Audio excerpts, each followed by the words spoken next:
काय 100 रुपये घे. नको नको. अरे घे रे. अहो एवढं नको. अरे घे बाबा. 50च द्या. आता नको म्हणतात तर ठेवतो. अहो आता देतावर मग त्या लक्ष्मीला परत कशी पाठव. देतावर जावं लागतं काय. माझं ओळख म्हणजे झालं. त्याला पाहुण्यानं हे काहीतरीच बोलू नका हो. एवढ्या मित्र पाहुण्यांची ओळख कोण विचारणार. अजिबात नाही विचारणार. बरं वहिनीबाई आता मी नाही थांबत. मला काम आहे. 50 एकदम 100 मिळाले. लय खुशी झाली बाबा. तुमचा भाव ना लय दिवसानं आला तुम्हाला भेटायला. तेव्हा बऱ्याच दिवसाने काय तर बोलून या. मी आपला आता येते. वहिनीबाई येते. काहीतरी बोलायचं होतं. वहिनीबाई ये. वहिनीबाई बाबासाहेब कुठे गेले गे. बाहेर गेले का. जल्ला असं काय. हा भेटले असते ना तर फार बरं झालं असतं. बाकी बाबासाहेब फार दिलदार माणूस पावला. भेटल्याबरोबर खोटी नाही करीत. ताबडतोब हातावर टेकवतात 50 रुपये. लय चांगली सवय आहे त्यांना. खोटी नाही करत. हातावर टेकवतात 50. झालं काम तुझं. जा आता. त्याला वहिनीबाई चिडलेली दिसते. भडकू नको वहिनीबाई. मी तुझे जवळ नाही मागित 50 रुपये. आणि तुला कसली आदत नाही ती काय मला माहित नाही काय. आता मी नाही जमत जाते.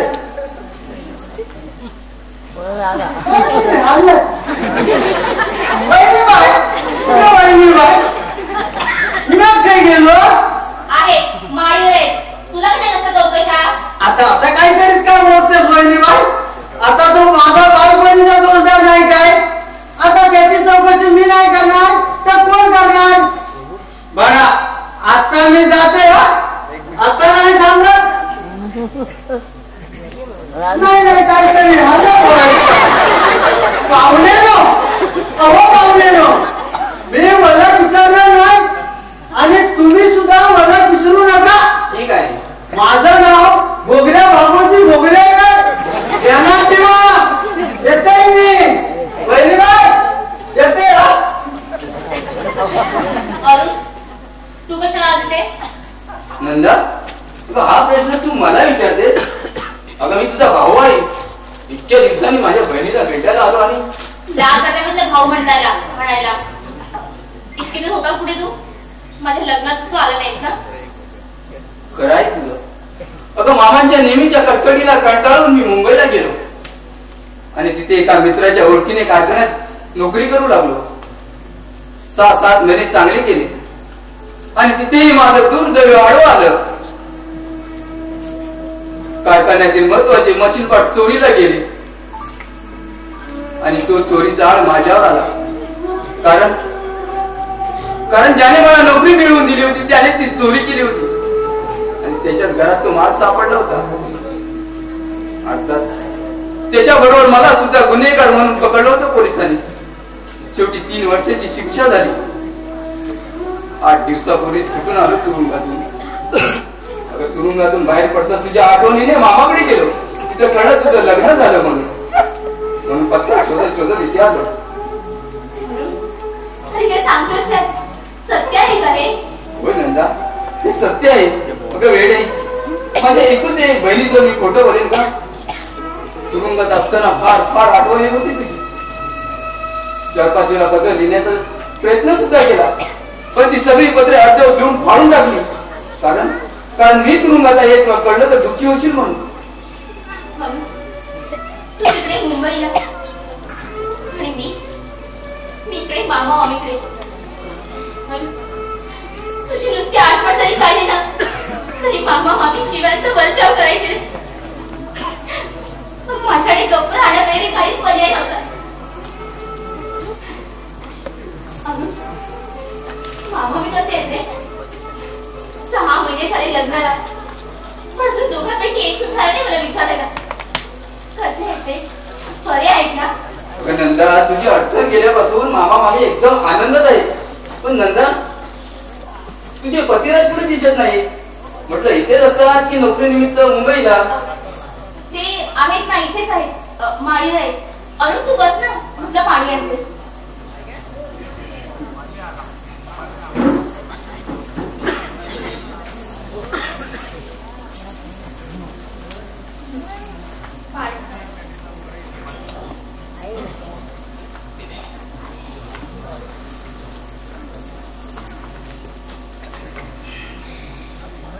मग कसा काय चाललाय तुझा संसार? सुखात आहेस ना? हो, मी अगदी सुखात आहे. मायाळू माणसं, प्रेमळ सासर. नंदा, नंदा हे काम? अगं तू रडतीस का? तुला सासरच्या माणसांकडून काही त्रास होतो का? का नवरा मारझोड करतोय? नंदा, अगं मी तुझा भाऊ आहे ना, मग बोल. अगं बोल, काहीतरी बोल. घरी काय सांगू? मम्मीने माझं लग्न तर करून दिलं. तू जर इतकं असतास ना, तर आजही माझ्यावर वेळ चालली असती रडण्याची.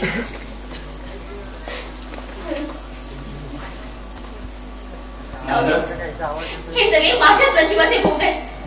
मलाच भोगावे लागणार. नंदा, अगं स्पष्ट काय ते सांग. असं मला संकटात टाकू नकोस. आता काय सांगू? सांगायला काही शिल्लक काही नाही. मामा मामीने माझं लग्न माझ्या मनाविरुद्ध लावून माझा अगदी लग्नाच्या होम कुंडात बळी दिला रे.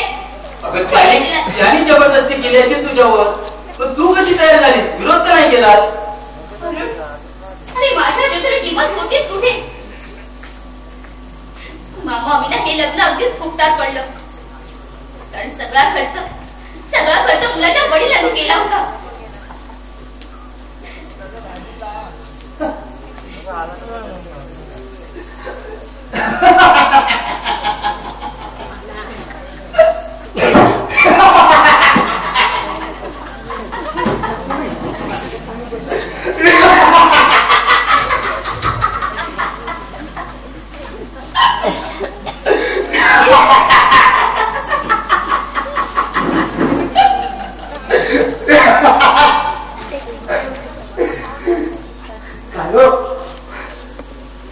अशी पाहताय काय माझ्याकडे?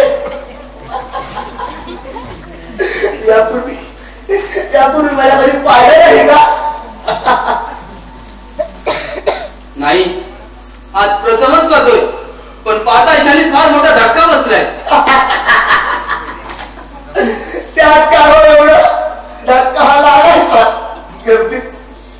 गर्दीत काय कमी धक्के लागतात? याचा धक्का त्याला, तिचा धक्का त्याला.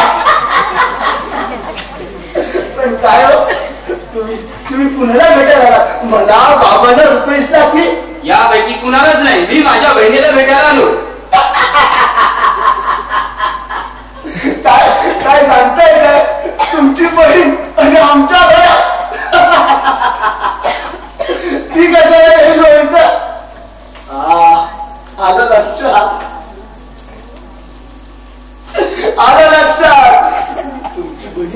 तुमची बहीण ना छोटी असेल आणि तुम्ही जर तिला चॉकलेट दिलं नसेल, तुम्ही रागवला असाल तिच्यावर आणि म्हणूनच ती लपून आमच्या घरात बसली असेल. माझी बहीण छोटी आहे माझ्यापेक्षा, पण तुम्ही म्हणता तेवढी छोटी नाही. आणि घाबरून लपून सुद्धा बसली नाही, तर दुःख असह्य होऊन बसले. आलं लक्षात. कोण कुणाचे नाही जगती, कोण कुणाचे नाही जगती. सगळे फिरती दुःखा भोवती. शोधती सुखाचे सोबती. एक गोष्ट सांगतो ना. एका रानात एका झाडावर राघू महिलेची जोडी जमली होती. अगदी फार फार प्रेम करत होता, निस्सीम प्रेम. एवढ्यात एक शिकारी आला आणि त्यानं त्या जोडीला पाहिलं आणि त्याने बंदुकीने नेम धरला, चाप बोलला, आवाज झाला.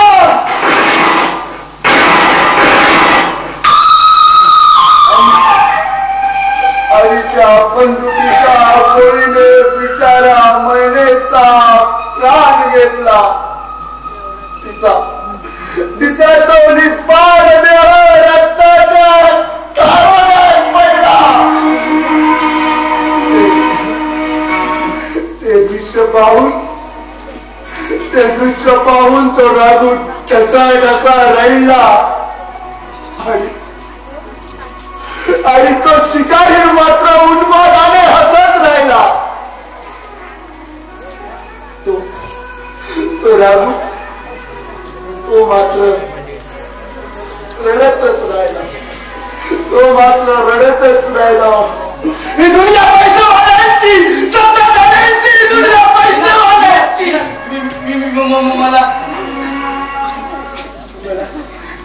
मला घाबरलात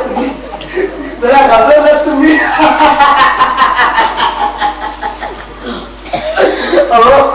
नाही तरी माझ्यासारख्या वेड्याला कोण घाबरणार नाही. एक सांगतो, जीवन आणि मरण हे 3 अक्षरी शब्द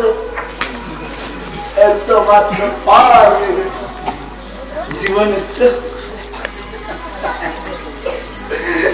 असत हसण्यासाठी, मरण असत रडण्यासाठी. पण नाही, मरण सुद्धा असत हसण्यासाठी, आणि मरण सुद्धा असत हसण्यासाठी. पाहिलं तर माझं सौभाग्य, तुझ्या बहिणीचं सौभाग्य, माझा जीवनसाथी जो मला ही अशी आयुष्यभर साथ देणार आहे. अरुण, तू काही बोलत नाहीस. अरुण, काय बोलू मी त्यांना? अगं हे सगळं पाहून ऐकून मीच वेडा होईल की काय भीती वाटते ग मला. केवढी मोठी सुख स्वप्ने रंगवली होती मी माझ्या मनात, तुझ्या भावी सुखी संसाराची, माझ्या एकूण एका लाडक्या बहिणीच्या सुखाची आणि समृद्धीची. पण सगळी स्वप्ने पत्त्यांच्या बंगल्याप्रमाणे ढासून जमीन दोस्त झाली. आणि माझी ताई या दुःखांच्या दरीत कोसळून रडत पाण्याची वेळ माझ्यावर आली. वाटलं होतं माझी ताई या सासरच्या संसार मंदिरात देवता होऊन या गाभाऱ्यात बसली असेल, पण नाही. त्या घरात आल्यावरच कळलं की माझी ताई या संसार मंदिराच्या गाभाऱ्यातील देवता नसून पायरीवर शिळा होऊन पडले.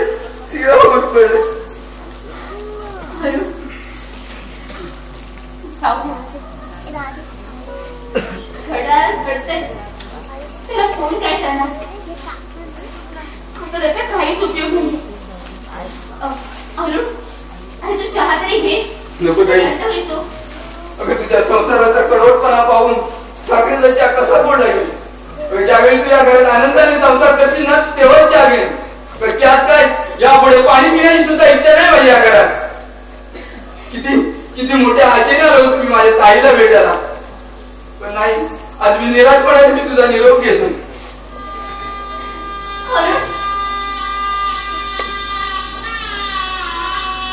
ताई, एक कार्ड ठेव तुझ्याकडे, त्याच्यात पत्ता आहे माझा मुंबईचा.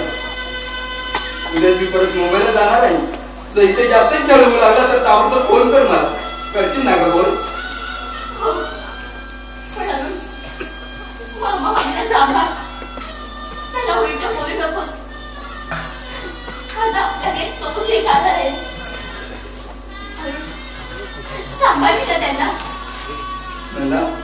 मामा मामीला एकदम आनंद आनंदच सांभाळेल मी. त्याला नीट ठेवेल. तू तुझी काळजी घे. येतो मी.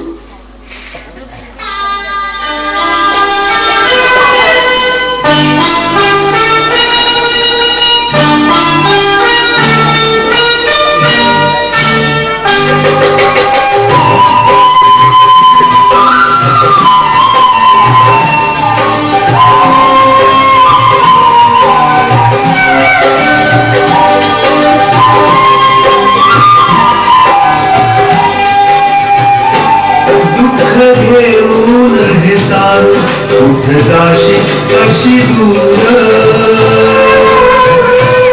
तुला आधार देणार आहे आई माहे तुझ्या मामात हे घर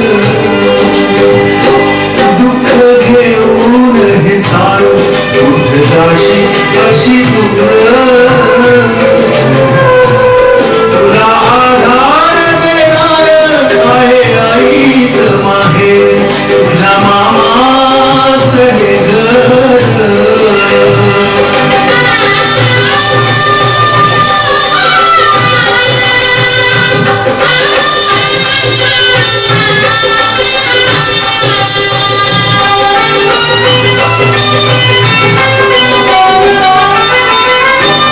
तुझ्या माऊलीची छाया कशी जाईल ही माया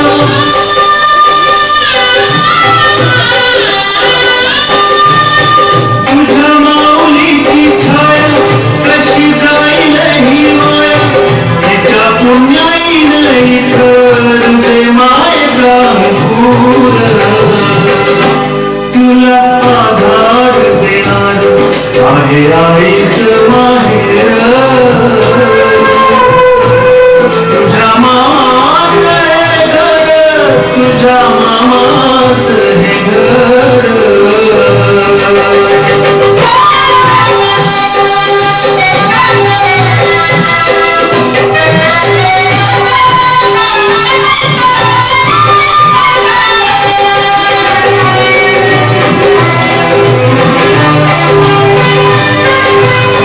जन्म दिला ते माहेर घर दिलं ते सासर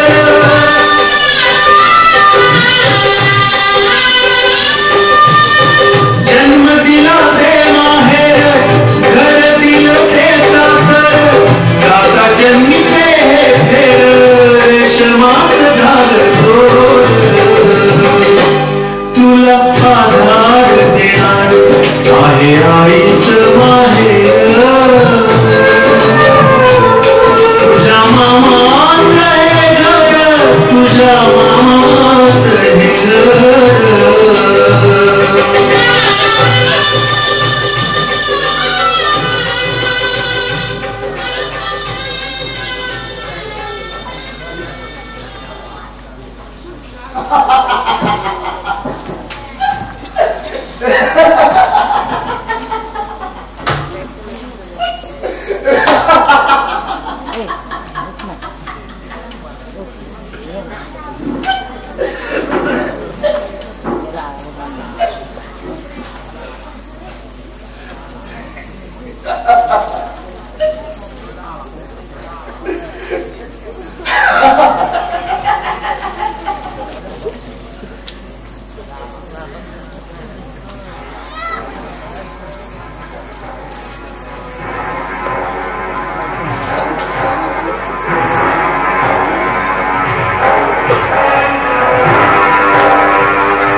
वेड्या नवऱ्याचा